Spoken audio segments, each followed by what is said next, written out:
हाय बच्चों, चलिए आज हम लोग चर्चा करने वाले हैं कंपनी के अंशों से निर्गमित अंशों का निर्गमन और उसके बाद की प्रक्रिया है ये अंशों का हरण एवं पुनः निर्गमन। जैसे forfeiture and reissue of share, इसको हम लोग हिंदी में बोलते हैं अंशों का हरण एवं पुनः निर्गमन। ये अंशों का हरण एवं पुनः निर्गमन क्या है? सबसे पहले तो हम लोग को ये बात समझना चाहिए कि जब कोई सार्वजनिक कंपनी अपने अंशों का पब्लिक निर्गमन करती है और उसकी राशि किस्तों में लेती है, तो सामान्यतः कभी कभी ऐसा होता है कि कुछ अंशधारी एक किस्त या एक से अधिक किस्तों पर अपना बकाया राशि का भुगतान नहीं कर पाता, तो कंपनी वैसे दोषी अंशधारी के, यहाँ दोषी अंशधारी का मतलब कि जो अंशधारी अपने किस्तों का भुगतान नहीं कर पाया, अपने अंशों पर किस्त का भुगतान नहीं कर पाया, वैसे बकाया अंशधारी को दोषी अंशधारी भी कहा जाता है, या हम लोग उसको बकाया अंशधारी भी बोल सकते हैं। तो कंपनी क्या करती है, ऐसे बकाया अंशधारी के अंशों को रद्द कर देती है ना। इसमें क्या होता है कि अंश रद्द किया जाता है, शेयर को कैंसिल कर दिया जाता है, और वैसे अंशधारी जो पूर्व में राशि चुकाई है वह राशि कंपनी द्वारा जब्त कर ली जाती है। यानी अंशों की जब्ती में सामान्य प्रक्रिया यह है कि जब कंपनी अंशों की राशि किस्तों में लेती है तो कुछ अंशधारी एक किस्त या एक से अधिक किस्तों पर बकाया राशि का भुगतान नहीं करता है, तो कंपनी ऐसे बकाया अंशधारी के अंश को रद्द कर देती है और उसके द्वारा चुकाई गई राशि कंपनी द्वारा जब्त कर ली जाती है। इस प्रक्रिया को हम लोग बोलते हैं अंशों का हरण, फॉरफीचर ऑफ शेयर। उसके बाद कंपनी इन जब्त अंशों को फिर दोबारा पुनः किसी व्यक्ति को जारी कर सकता है, बेच सकता है, जिसको हम लोग बोलते हैं अंशों का पुनः निर्गमन, रीइश्यू ऑफ शेयर। तो हम लोग के पास एक सवाल है अभी अंशों के हरण एवं पुनः निर्गमन से संबंधित। जैसे यह सवाल है कि एक कंपनी एक अंशधारी के 10 रुपए वाले पूर्ण याचित 30 अंशों को जब्त कर लिया। कितना अंशों को जब्त कर लिया बच्चे लोग? 30 अंशों को। कितना का शेयर है? 10 का शेयर है। कितना मांग हुआ है? पूर्ण याचित। पूर्ण याचित का मतलब होता है कि पूरे का पूरे 10 का 10 मांग किया जा चुका है, जब्त कर लिया, कैंसिल कर दिया, राशि जब्त कर लिया। क्यों किया? तो ये अंशधारी आवेदन पत्र का 3 रुपया तो भुगतान किया था, जैसे लिखा है कि अंशधारी ने आवेदन पत्र के 3 रुपये प्रति अंश का भुगतान तो दिए थे, लेकिन आवंटन के 4 रुपये प्रति अंश एवं अंतिम याचना के 3 रुपये प्रति अंश न दे सका, जिसके कारण कंपनी इन अंशों को जब्त कर लिया। तो यहाँ कौन कौन किस्त में कितना रुपया है बच्चे लोग? तो जैसे लिखा है कि आवेदन पत्र पर 3 रुपया है, जिसका भुगतान दे चुका है अंशधारी। उसके बाद दूसरा है अलॉटमेंट। आवंटन पर 4 रुपया प्रति अंश और अंतिम याचना। तो आवंटन के बाद जब अंतिम याचना हो जाता है तो उसको हम लोग बोलते हैं फर्स्ट एंड फाइनल कॉल, है ना। तो आवंटन के 4 रुपये प्रति अंश एवं अंतिम याचना के 3 रुपये प्रति अंश न दे सका, यानी ये अलॉटमेंट का 3 रुपया और फर्स्ट एंड फाइनल कॉल का अलॉटमेंट का 4 रुपया और फर्स्ट एंड फाइनल कॉल का 3 रुपया नहीं दे पाया, जिसके कारण कंपनी द्वारा इन अंशों को जब्त कर लिया गया और बाद में फिर 8 रुपये की दर से पुनः निर्गमित कर दिया गया, रीइशू किया गया। इसके लिए हम लोग को हरण एवं पुनः निर्गमन का जर्नल करना है। तो इसमें सबसे पहले हम लोग अंशों के हरण का लेखा करेंगे, उसके बाद फिर पुनः निर्गमन का लेखा होगा और फिर जो राशि फॉरफिटेड शेयर अकाउंट में बचेगा उसको कैपिटल रिजर्व अकाउंट में ट्रांसफर कर दिया जाता है। एक चीज और है कि जब कंपनी द्वारा अंशों का हरण किया जाता है, अंशों को जब्त की जाती है, तो अंशों के हरण के उद्देश्य से एक अलग खाता खोला जाता है जिसको हम लोग बोलते हैं फॉरफिटेड शेयर अकाउंट, और हरण की गई राशि जितना राशि जब्त करता है वो फॉरफिटेड शेयर अकाउंट में ही क्रेडिट डेबिट किया जाता है। तो चलिए हम लोग लेखा करते हैं अंशों के हरण का। तो जब हम लोग लेखा करेंगे तो सबसे पहले तो जर्नल वगैरह तैयार कर लेंगे। तो जर्नल के लिए सबसे पहले हम लोग जैसे हेडिंग लिखते हैं इन द बुक्स ऑफ, जो कंपनी होगा उसका नाम लिखेंगे, उसके बाद जर्नल एंट्रीज जर्नल खींच लेंगे। तो सबसे पहले हम लोग अंशों के हरण का लेखा करते हैं, जब्ती का लेखा करते हैं। तो जब्ती करने के लिए सबसे पहले आपको लिखना है यहाँ पर शेयर कैपिटल अकाउंट DR। इसमें हम लोग लिखते हैं बच्चे लोग मांगी गई राशि। मांगी गई राशि से मतलब कि कंपनी विभिन्न किस्तों में कितना रुपया कुल मांग किया है। जैसे हम लोग यहाँ देख रहे हैं स्पष्ट है, application allotment first and final call में 3 और 4 7 और 3 10 रुपया मांग हुआ। हम लोग को कितना शेयर जब्त करना है? 30 शेयर जब्त करना है। तो 30 शेयर पर 10 रुपया के दर से, है ना, 30 × 10 300 रुपया हुआ, ये मांग किया गया है कंपनी द्वारा।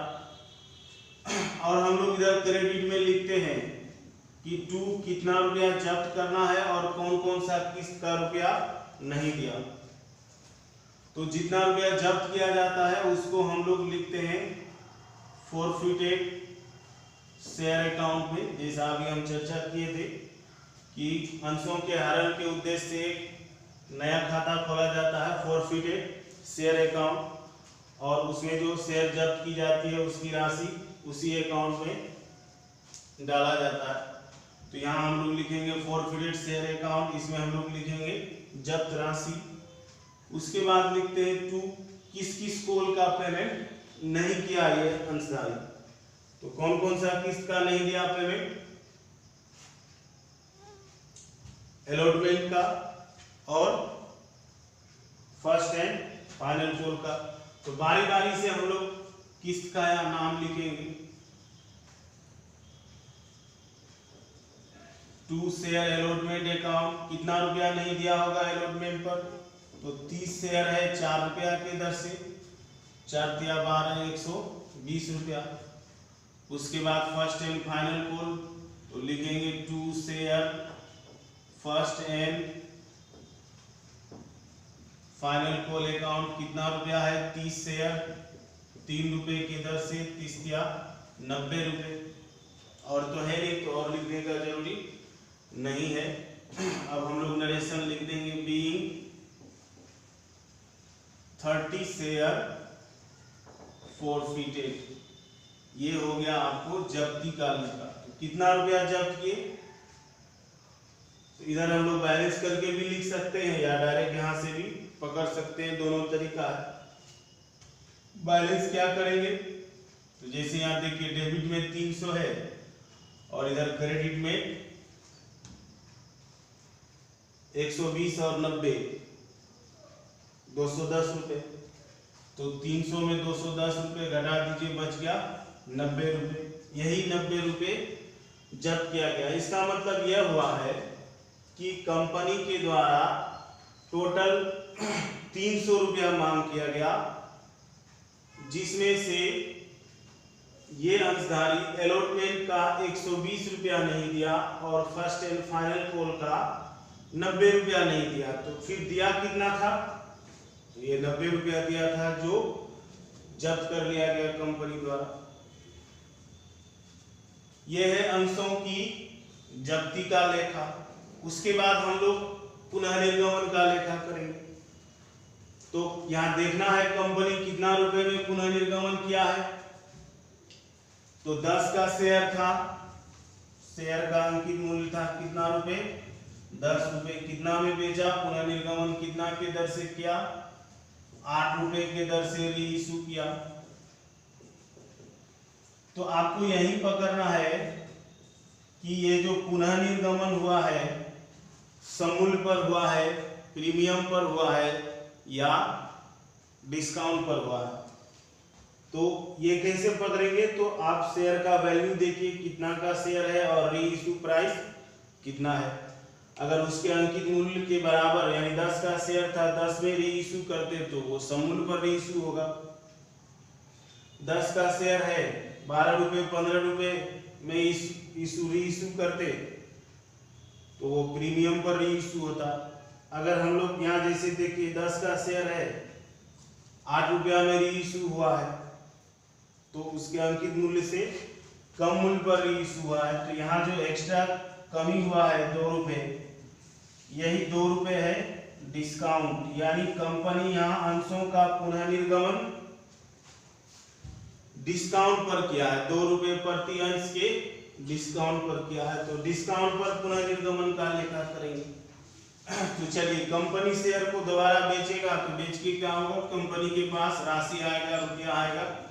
तो रुपया आएगा तो हम लोग लिखेंगे बैंक अकाउंट यार कितना में बेचा है, 8 रुपये के दर से।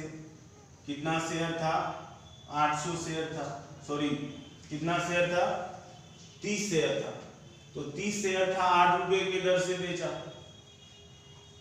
तो 3 8 24, 240 रुपया आया। डिस्काउंट कितना हुआ, 2 रुपये। तो जनरली डिस्काउंट क्या है, हम लोग ऐसे भी जानते हैं कि कंपनी यहाँ डिस्काउंट दिया तो डिस्काउंट कंपनी के लिए लॉस है। तो नॉर्मल जो डिस्काउंट होता है उसको हम लोग डिस्काउंट के नाम से लिखते हैं, लेकिन यहाँ का जो प्रक्रिया है ये री इशू क्यों हुआ,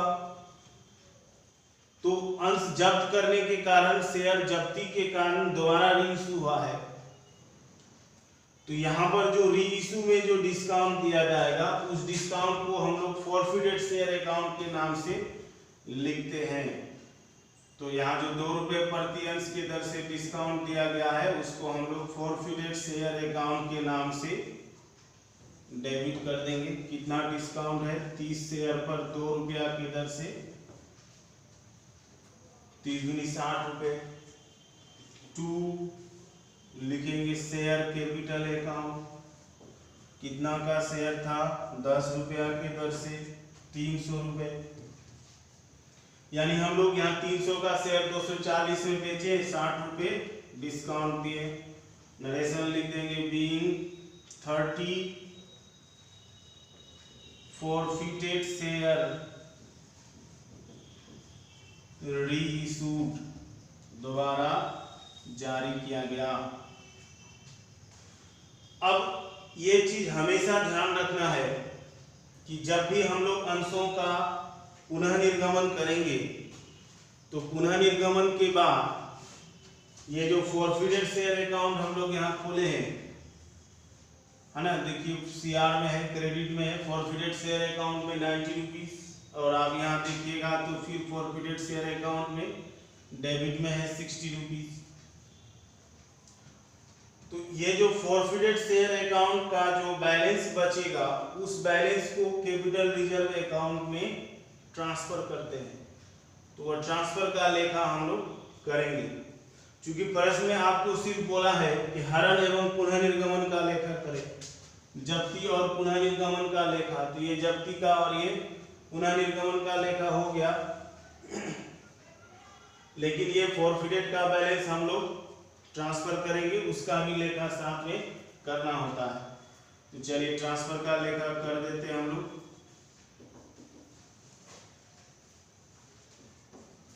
Forfeited share account DR to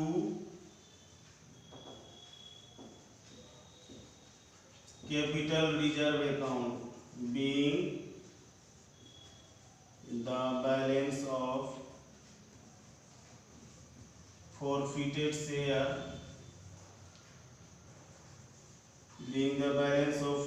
share account transferred to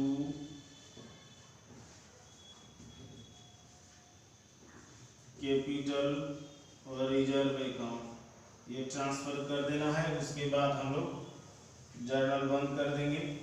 कितना रुपया ट्रांसफर करेंगे देख लीजिए, 90 रुपीज जब्त हुआ है, जिसमें से 60 रुपीज डिस्काउंट में चला गया, तो बचा कितना 30 रुपीज।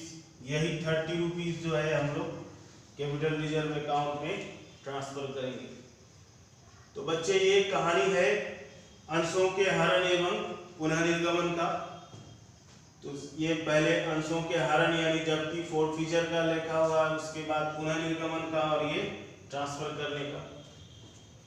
तो ये जो छोटा छोटा बात बताया गया है, समझाया गया है, ये सब बात को ध्यान देते हुए आप इस तरह से ये अंशों के हरण एवं पुनः निर्गमन का लेखा कर सकते हैं। और भी इस तरह का सवाल आप घर बैठे भी सॉल्व कर सकते हैं। और हम आप लोगों से यही रिक्वेस्ट करेंगे कि यदि वीडियो आपको अच्छा लगा, पसंद आया, तो इसको लाइक करें अवश्य, और साथ ही साथ सब्सक्राइब भी करें और अपने दोस्तों के साथ शेयर करें, ताकि आप लोगों की तरफ से हमको मोटिवेशन मिल सके और हम आप लोगों के लिए अच्छा कुछ करने का प्रयास करें। धन्यवाद।